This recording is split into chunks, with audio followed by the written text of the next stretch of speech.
अब पता नहीं आपके यहाँ परंपरा है कि नहीं है, गारी जानते हैं? गारी देते हैं जो, अरे बारातियों को, दुल्हा को, आपके यहाँ गारी आते नहीं है? देते हैं ना गारी। राम जी को भी खूब ही गारी करी है, बहुत। आपके यहाँ तो भी थोड़ा बहुत सोच समझ के दी गई हो, राम जी को तो अनगिनत गारी। हम तो व्यासपीठ से उतना गारी भी नहीं दे सकते जितना मिथिलानियों ने दिया है, ये तो मर्यादा का मंच है। खूब गारी। अच्छा, गारी की शुरुआत कहाँ से हुई? चारों दुल्हा सरकार बैठे, अब चारों दुल्हा सरकार एकदम दल बल के साथ एक किनारे खड़ी हो गई। लक्ष्मण भैया ने बाईं ओर देखा, दाईं ओर देखा, भैया से कहा, भैया ये सब तो ऐसे तैयारी करके आई हैं जैसे अब युद्ध शुरू कर देंगे। भरत जी ने कहा, देखो हम ज्यादा समय से तो यहाँ नहीं हैं, आप लोग तो हमसे 1-1.5 महीना पहले से यहाँ हो, तो आप ज्यादा अच्छे से जानोगे। भरत जी ने लक्ष्मण जी से कहा, लक्ष्मण ये ज्यादा खतरनाक है क्या? लक्ष्मण जी ने कहा, खतरनाक? 1.5 महीना कैसे झेल रहे हम ही जानते हैं। अभी तो आप इनके पाले नहीं पड़े हो भैया, आज ही पड़े हो, और आज ही मैं आपको 1.5 महीने का सुख ये दे देंगे। क्यों, ऐसा क्या करेंगे? लक्ष्मण जी ने कहा, पूछो मत, बस बैठे रहो, अभी 5 मिनट में आपको खबर लग जाएगी कि हम ऐसा क्यों बोल रहे हैं। अब हुआ क्या, ये सखियां खड़ी हैं, एक सखी कहती है, इतनी गारी देना, इतनी गारी देना कि इनको पूरा जाने के बाद भी भूल लेना ये। भरत जी ने कहा, लक्ष्मण हमने तो कोनो गलती भी ना करी, तो ये गारी किस बात की दे रही हैं? गारी क्यों मिलती है? कोई गलती करे तो आदमी गाली खाए।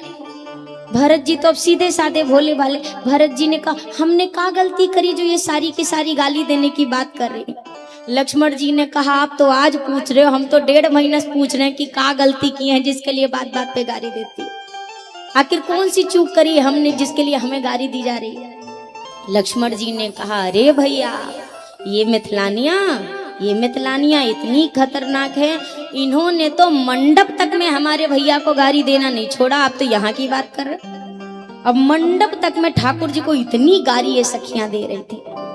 जब पहुना सरकार से कहा गया, सरकार अब मंडप की ओर चलो। अब ठाकुर जी चले तो कैसे चले? देखो भैया, सामान्य चाल व्यक्ति की अलग होती है, और राम जी तो सामान्य चाल से चले जा रहे थे। तब तक एक सखी ने, ओ सरकार कहाँ चल दिए, ताड़का मारने जा रहे हो का? इतनी तेज तेज कहाँ जा रहे हो? आराम से चलो। चलो धीरे धीरे लालन लली के अंगना, धीरे धीरे चलिए, आराम आराम से चलिए, किस बात की जल्दी है आपको? तो राम जी अब एकदम ही धीरे चलने लगे, एक पांव धरे खड़े रहे, फिर दूसरा पांव धरे फिर खड़े हो जाए। अब ये थोड़ी ना बताया था कितना धीरे चलना है, तो एकदम धीरे चल रहे। तो फिर सखी ने गारी दिया। सखी ने कहा, हो पग धीरे कैसे दुल्हा धरत ए सखी, चले ऐसे जैसे कोल्हू के बरद ए सखी, ओ पग धीरे कैसे पहुना धरत ए सखी। कोल्हू का बैल जान रहे ना, समझ रहे? अब सोचो भगवान है, आप हमको दोष मत देना, ये मिथिला के लोग कह रहे, मिथिलानियां करिए, ओहो दुल्हा को तो चलना ही नहीं आता, ऐसे चल रहे हैं जैसे कोल्हू का बैल चलता है। एक सखी ने कहा, अरे तो कैसी बातें कर रही है? बरद कहते हैं, बैल को बरद भी कहा जाता है, तो चलिए ऐसे जैसे कोल्हू के बरद, जैसे कोल्हू का बैल चले, ऐसे चल रहे हैं। तो एक सखी ने कहा, अरे सखी बरद कह रही हो, कोल्हू का बैल तो चलो कोल्हू में तेल सरसों पीसता है इसलिए वो चलता है, ये क्या पीसते हैं? ये कौन सी चक्की में पीसते हैं? कोल्हू तो तेल के लिए वो चलता है चारों तरफ, सरसों घानी पीसता है, ये क्या पीसते हैं? तो सखियों ने कहा, ये भी तो 84 लाख योनियों के चक्कर में पीसते ही रहते हैं, तो ये कौन सा बरद से कम है? ये जीवों को पेड़ते रहते हैं, वो सरसों को पेड़ता है, तो बात तो एक ही है। अच्छा, राम जी को फिर ये भी बोल दिया। तो अब राम जी सोच रहे हैं, तेज चले कि धीमा चले? तेज चले तो गारी पड़ी, धीमे चले तो गारी पड़ी। तो राम जी ने लक्ष्मण जी की ओर देखा, राम जी ने पूछा, भैया समझ नहीं आ रहा है चलना कौन से स्पीड पे है? तो लक्ष्मण जी ने कहा, रुक जाओ हम इनसे फाइनल कर लेते हैं, तब आप बताना। लक्ष्मण जी ने कहा, सखियों चाल बता दो कि कितनी रखनी है? तेज पे गारी दी। बोले लखन सुनोरी आली, बड़ी यहाँ की रीत निराली, केही विधि चले कि परे न गाली। अरे जो भी चाल चलो सब ही में, तुम देती दोष बताए। जिनकी माया वश जग नाचे, उनको ये सखियां रही नचाए। लक्ष्मण जी ने कहा ये बताओ कैसे चलना है, किस तरह से चलें कि तुम गारी ना दो। तो सखियों ने कहा कैसो भी चलो, गारी तो हम देंगी। क्यों दोगी? जब एक बात बता दोगी कैसे चलना है, भैया वैसे चलेंगे, फिर क्यों गारी दोगी? इसलिए गारी देंगी सरकार, क्योंकि अवध नहीं ये है ससुरारी, और सुनो यहाँ पग पग पे गाली। और शान गुमान धरो ताखे पे, और आवो गाल से खाए। तो जिनकी माया वश जग नाचे, उनको सखियां रही नचाए। मिथिला की एक परंपरा है, शायद परछन के समय ही दुल्हा के गाल सेकते हैं। यहाँ है क्या? सिलबट्टा जानते हैं, जिसपे चटनी पीसी जाती है, तो उसको मिथिला में लोढ़ा भी बोलते हैं। तो वो जो होता है ना, उस जो पीसने वाला होता है पत्थर, उसको दिए से ऐसे सेकती हैं, पर दुल्हा के गाल से लगाती हैं। तो ये गाल सेकाई की रस्म होती है मिथिला में।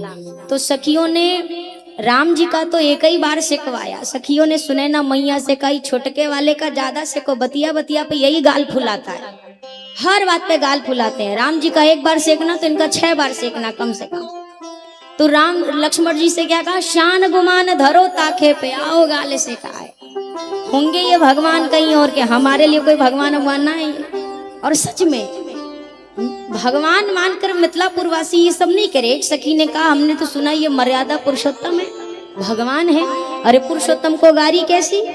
तो दूजी सखी ने कहा, गारी बिना ससुरारी कैसी? वो कहाँ की ससुराल जहाँ पर दुल्हा को 4 गाली ना मिले, वो भी कोनो ससुराल है। अरे तो ये तो भगवान है, भगवान होंगे अयोध्या वालों के, हमारे भगवान भगवान नहीं है। तो क्या है तुम्हारे क्या है? तो मिथिला का एक बड़ा सुंदर भाव है, 2 पंक्तियां गाऊंगी।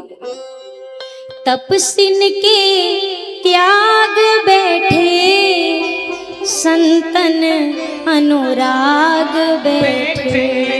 जब मंडप में सरकार बैठे तो उस समय सखियों ने जब दर्शन किया, कोई पूछ रहे तुम्हारे क्या है ये, क्योंकि गोस्वामी जी ने तो बस ये लिख दिया कि जिनकी रही भावना जैसी, पर है क्या तुम्हारे? तो सखियां कहती हैं, ये तपस्विन के त्याग बैठे, संतन अनुराग बैठे। सिया जू के सुहाग आज बैठे, जनक के आंगनमा।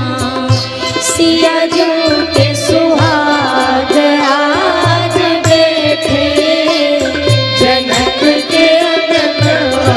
ओ मिथिला के भाग आज बैठे, जनक के आंगनमा।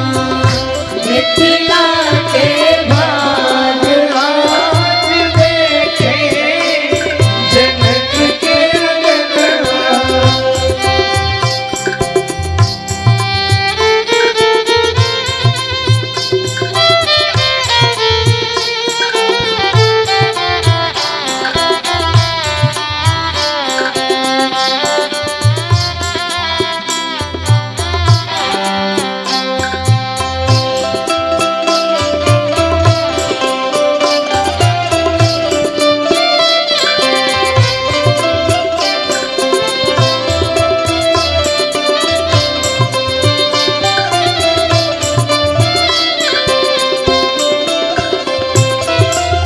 शंकर के ध्यान बैठे, भक्तों के भगवान बैठे। शंकर के ध्यान बैठे, भक्तों के भगवान बैठे।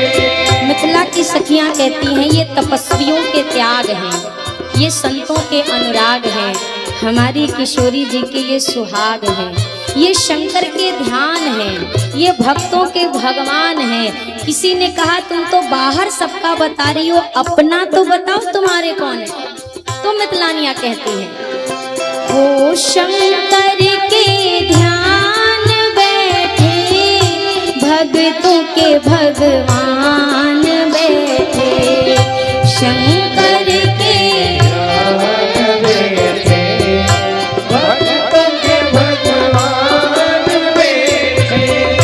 मेरे तो मेहमान आज बैठे जनक के आंगनवा, मेरे तो मेहमान आज बैठे जनक के आंगनवा, मिथिला के भाग आज बैठे जनक के आंगनवा, मिथिला के भाग आज बैठे जनक के आंगनवा। सखियां कहती हैं, मेरे तो मेहमान आज बैठे जनक के आंगनवा। हमारे मेहमान हैं, हमारे तो पहुना हैं, हमारे भगवान नहीं, हमारे ध्यान नहीं, हमारे त्याग नहीं, हमारे ये नहीं है, हमारे मेहमान हैं, हमारे पहुना सरकार हैं। और मेहमान की तो पहुनाई की जाती है, पहुनाई की जाती है। तो हमारी मिथिला में जैसा रिवाज है पहुनाई करने का, हम तो वैसा करेंगे। लक्ष्मण जी ने कहा गारी दे दे के भी कौन सी पहुनाई होती है। बोला हर जगह का अपना रिवाज होता है, हमारी मिथिला का यही रिवाज है। दुल्हा सरकार यहाँ के बने हैं तो रिवाज भी यहीं के चलेंगे।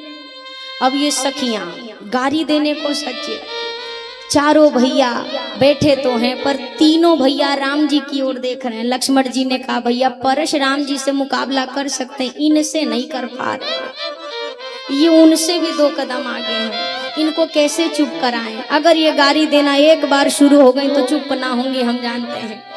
तो राम जी ने कहा देखो अब हम भी क्या कर सकते, तुम्हारे साथ तो हम भी बैठे हुए हैं। बोला सरकार आप तो कुछ भी कर सकते, कुछ तो करो।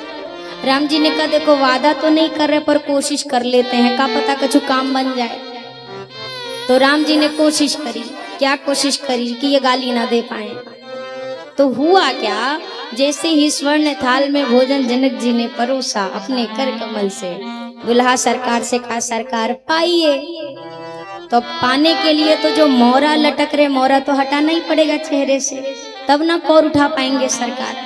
तो मोरा की लड़ किनारे कर दी गई। ओहो, ऐसा लगा जैसे बदली के बीच में से बढ़िया पूनम का चांद खिल के आया, जैसे सरकार का मुखार बिंद दिखा। अच्छा इतना ही नहीं, ठाकुर जी भी कम थोड़ी ना, ठाकुर जी ने मिथिलानियों की ओर देखा। ये जितनी गारी देने वाली खड़ी थी ऊपर पार्टी, राम जी ने ऊपर देखा और देख करके राम जी मंद मंद मुस्कुरा दिए, ले हो गया खेला। राज की बात सुनो सजनी, मंडप में भयो एक अचरज भारी। अरे जीवन बैठे सभी सूत चार, सब नारी चढ़ी मिथिलेश देखत राम को रूप अनूप, भुलाय गए सुध देख निहारी।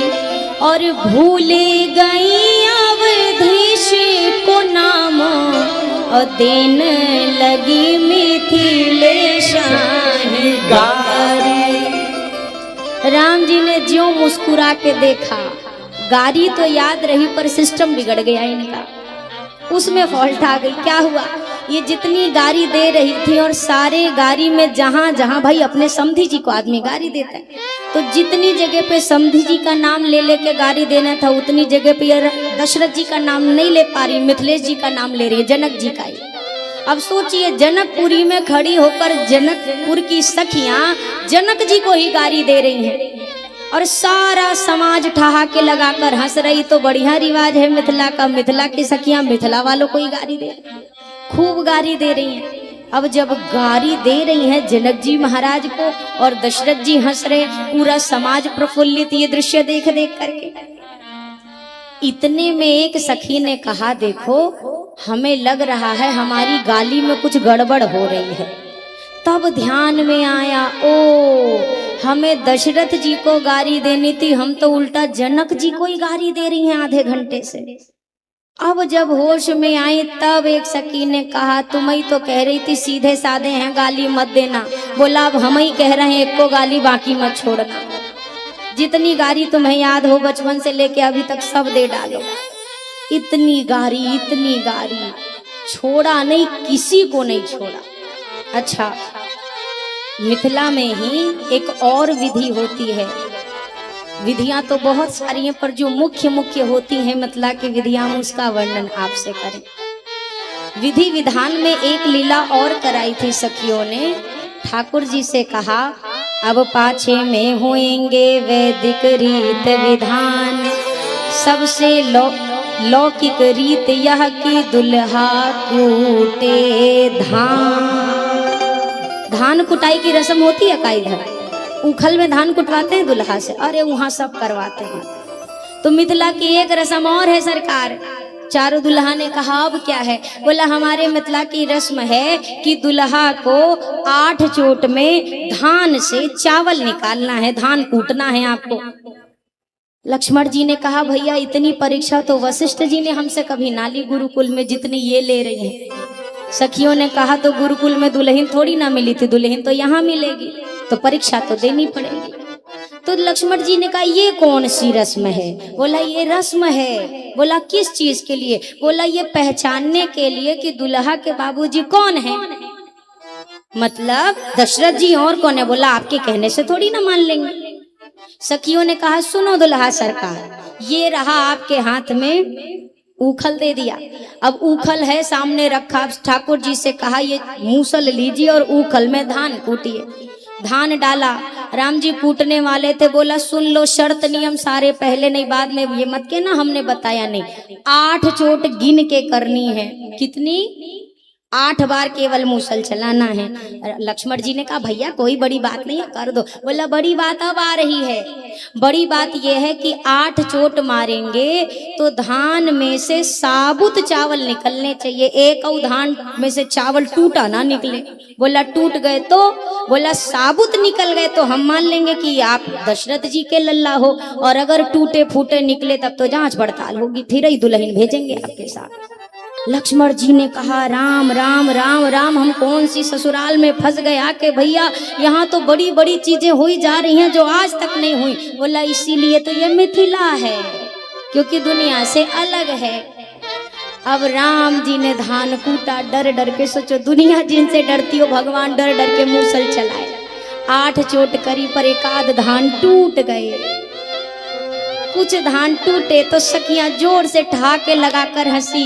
सखी हमें तो पहले ही पता था, जब हमने 2 लल्ला गोरा देखा और 2 काला देखा, हम तब ही समझ गई थी बीच में कुछ तो यहाँ गोलमाल है। राम जी ने कहा, सखियों तुम्हारे पांव पड़ते हैं, अब हमें बख्श दो, कम से कम हमारी जो मैया नैया को तो बख्श दो। बोला यहाँ कोई नहीं बख्शा जाएगा। अच्छा चलो सरकार छोड़ा, चलो अब कोहबर के लिए लीला। कोहबर एक होता है, कोहबर बनता है ना जहाँ पर देवी देवता को प्रणाम कराते हैं दुल्हा दुल्हन को। तो दुल्हा सरकार को चारों पहुना को कोहबर लेकर गई। अब कोहबर के सामने खड़ी सखियों ने कहा, सरकार ये कोहबर है। लक्ष्मण जी ने कहा, वो तो हमें दिख रहा है। बोला तो कोहबर के भीतर चलना है। लक्ष्मण जी ने कहा, हमने कब मना किया, तुम ही तो ठाड़ी हो। बोला अरे ऐसे नहीं जा सकते हैं, कोहबर में जाने के लिए प्रभु कम से कम अपना नाम पता कुछ बताना पड़ता है ना, तो नाम बताइए। बोला अब तो तुमको हमारा नाम नहीं पता। बोला फिर से बताइए। हमारा भी तो अपना एक मैनेजमेंट है भैया, सब लिखना पड़ेगा कब कब क्या क्या हुआ, दिन तारीख मुहूर्त के साथ। चारों पहुना का नाम। बोला पिताजी का नाम बताइए। बोला तुमको हमारे पिताजी का नाम नहीं पता, दुनिया जानती है। बोला हम नहीं जानते, फिर से बताओ। फिर से लिखा। फिर उसके बाद कहा, चलिए अब अपनी मैया का नाम बताइए।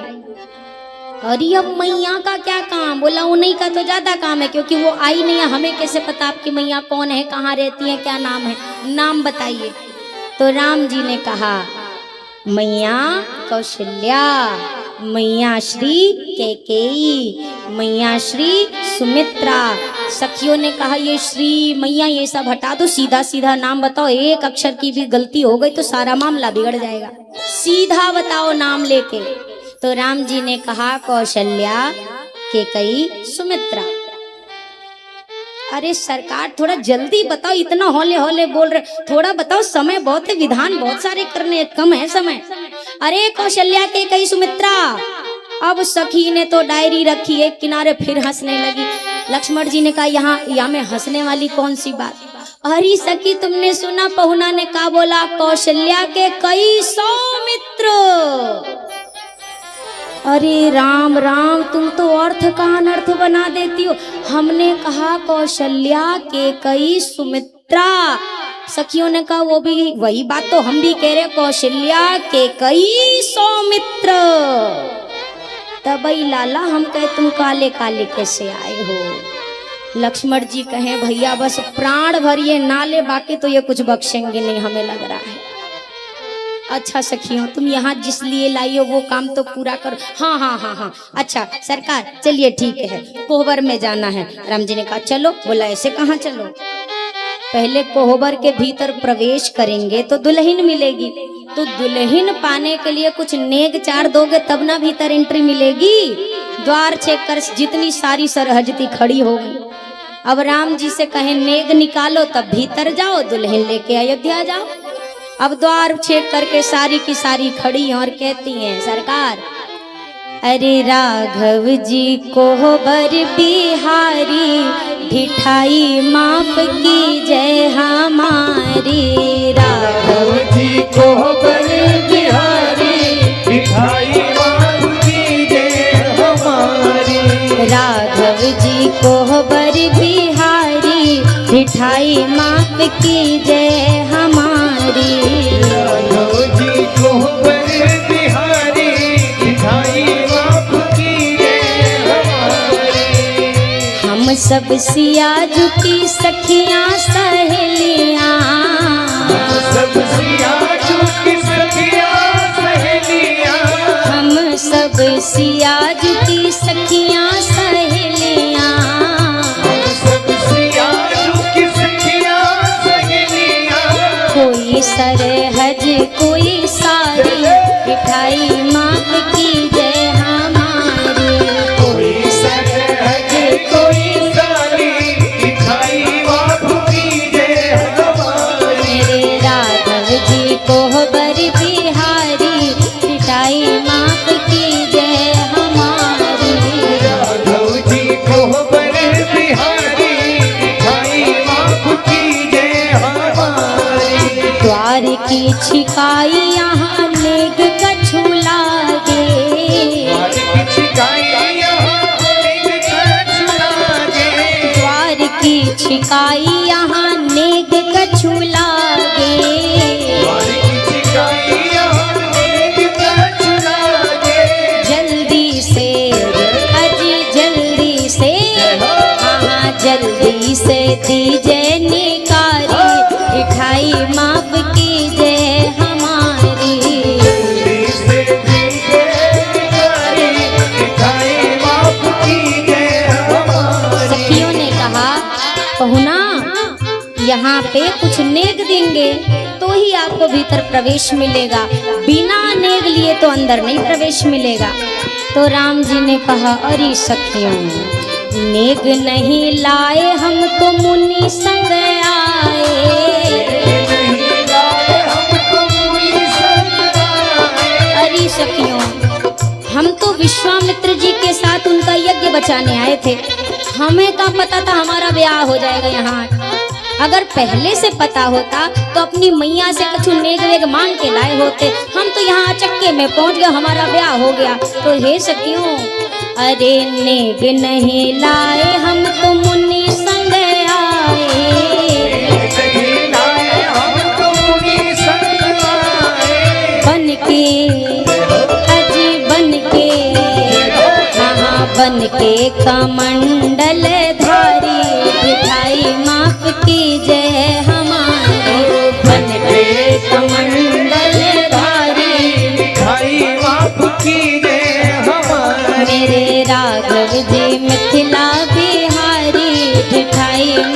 की जय हमारी। रोजी मोहकर बिहारी मिठाई माफ कीजिए हमारी।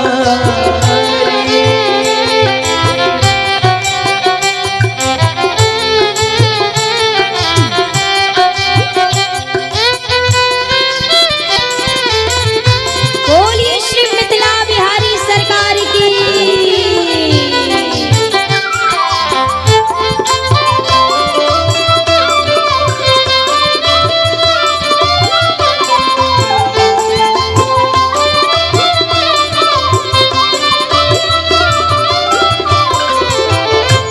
सखियों ने कहा ओ तो कुछ लेके नहीं आए। बोला ना कुछ भी लेके नहीं आए। सखियों ने कहा तो क्या करें, बिना नेग के भीतर जाने नहीं दे सकते और नेग चारों दुल्हा लेकर आए नहीं हैं, तो अब बात कैसे बनेगी सखी। बोला अब तो देखो मुसीबत में उधार ही काम आता है। तो सरकार देखो हम एक काम कर सकती हैं, उधार दे सकती हैं आपको। लक्ष्मण जी ने कहा बहुत सुंदर, दे दो उधार, जाते ही अयोध्या दुगना करके भेज देंगे, तुम भी क्या याद करोगे। बोला ओ सरकार पहले पूरी बात सुन लो, उधारी दे तो दें, पर उधार देने के लिए पहले विश्वास तो हो। पहली मुलाकात है हमारी आपकी, अक्का पता आप लेके फरार हो जाओ, दोबारा कभी दर्शन ही ना दो मिथिला में तो उधार देने से पहले भैया कुछ गिरवी रखो यहाँ पे। अगर मान लो चले भी जाओ आप ना लौटो तो कम से कम चीज तो हमारे पास रहेगी, हमारा घाटा नहीं होगा। ये हम नहीं कह रहे हैं, आप ये मत सोचना ये हमारी बातें, ये उन संतों के वाक्य हैं जो संत मिथिला के भाव में अपना जीवन पूरा जीते थे, बक्सर वाले पूजे मामा जी। तो उन्होंने क्या लिखा, सखियां कहती हैं कुछ गिरवी धर दो, हम उधार दे देती हैं, उसी उधार से नेक चार कर दो और सीधा जाओ भीतर और दुल्हन लेके अयोध्या। तो सखियों ने जब कहा, लक्ष्मण जी ने कहा भैया ये क्या कह रही हैं। राम जी ने कहा तो क्या समस्या है, गिरवी ठीक है सखी धर देंगे। लक्ष्मण जी ने कहा ना ना ना ना, पहले पूछ लो का धरेंगी, कहीं ऐसा ना पूरी अयोध्या ही गिरवी धरवा लें हम ठन ठन गोपाल। सरकार ये सब खतरा मत मोल लेना, ये मिथिलानी है, पूछो तो क्या कह रही है। तो सखियां कहती हैं पाहुन, अरे कर दे प्रबंध एक युक्ति आपकी जय, कर दे प्रबंध एक युक्ति आपकी जय, रखो गिरवी रखो गिरवी रखो गिरवी बहन महातारी, मिठाई माप की जय हमारी, गिरवी बहन महातारी, मिठाई माफ कीजिए हमारी। सखियों ने कहा ऐसा करो सरकार, ये मिथिला की धनराशि है, छोटी मोटी चीज गिरवी रखने से इसका मुकाबला नहीं होगा। ऐसा करिए अपनी तीनों मैया को और अपनी जीजी शांति जी को यहाँ बुला लो और उनको यहाँ पे छोड़ दो, तभी हम कुछ उधार में देंगे। लक्ष्मण जी ने कहा तुमको लाज नहीं आती है। बोला काय बात की लाज, एक तो उधार आप ले रहे हो तो आपको लाज आनी चाहिए, हमको काय को आए, हम तो दे रही हैं, आप ले रहे हो आपको लाज आए। लक्ष्मण जी ने कहा सुनो, एक एक हड्डी की हो और एक बार धक्का मारेंगे ना तो सबरी एक किनारे गिर पड़ोगी। वो तो हम भैया के नाते चुप हैं तो तुम्हारी बातें सुन रहे हैं, एक धक्का अगर दिया ना तो कोई द्वार हमको रोक नहीं पाएगा।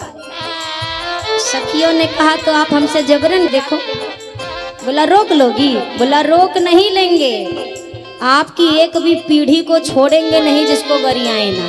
आप जाके देखो, अरे बिना लिए तो है जान न देंगी,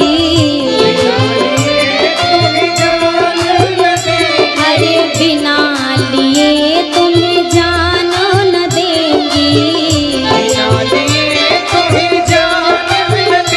तुम्हें देंगी वो हमें देंगी, वो तुम्हें देंगी हजारन गारी, मिठाई माफ की जय हमारी, देंगी हजारन गारी, मिठाई माफ की जय हमारी। अरे नारायण प्रभु द्वार पे ठाढ़े, नारायण प्रभु द्वार पे ठाढ़े, अरे नारायण प्रभु द्वार पे ठाढ़े, सब सखियां बजावे कर तारी, मिठाई माफ की जय हमारी, सखियां बजावे कर तारी, मिठाई माफ की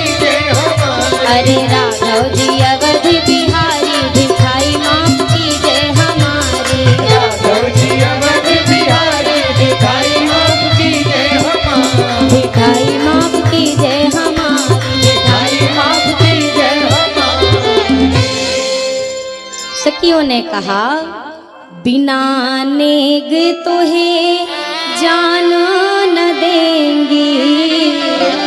लक्ष्मण जी ने कहा चले जाएं धक्का देके, तो सखियों ने कहा तो तुम्हें देंगी हजारन गारी, ढिठाई माफ कीजिए हमारी।